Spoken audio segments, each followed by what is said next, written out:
ఆంధ్రప్రదేశ్ రాష్ట్రంలో బీసీల పరిరక్షణకు ప్రత్యేక చట్టం తీసుకొస్తున్నారు. తెలంగాణలో కూడా ఈ చట్టం తీసుకురావాలని రాజ్యసభ సభ్యుడు బీసీ సంక్షేమ సంఘం జాతీయ అధ్యక్షుడు ఆర్ కృష్ణ డిమాండ్ చేశారు.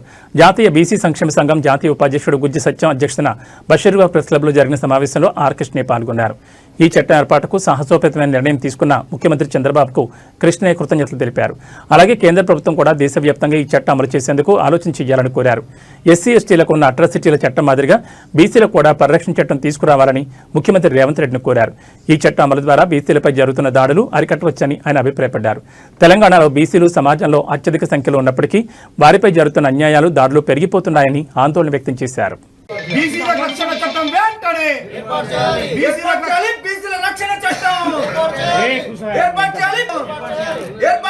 బీసీల రక్షణ చట్టం ఏర్పాటు చేయాలి. బీసీల రక్షణ చట్టం ఏర్పాటు చేయాలి. బీసీ రక్షణ చట్టం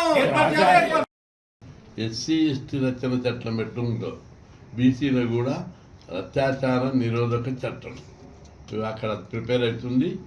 ఇట్లాంటి చట్టాన్ని తెలంగాణలో కూడా చేయాలని చెప్పి ముఖ్యమంత్రి రేవంత్ రెడ్డికి విజ్ఞప్తి చేస్తున్నాం.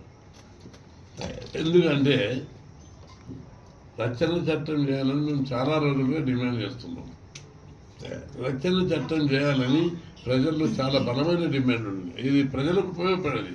గ్రామీణ ప్రాంతాల లోపల అగ్రకులాలను బీసీల మీద కొందరిని పురికొల్పి ఎస్సీ ఎస్టీ యాక్ట్ పెట్టి సతాయిస్తున్నారు.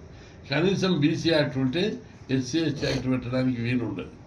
కాబట్టి ప్రభుత్వం, ముఖ్యమంత్రి వెంటనే స్పందించి బీసీ రక్షణ చట్టం ఏర్పాటు చేయాలని డిమాండ్ చేస్తున్నాం.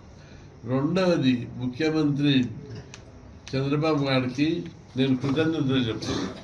ఎందుకంటే ఇది చాలా సాహసోపేతమైన చర్య.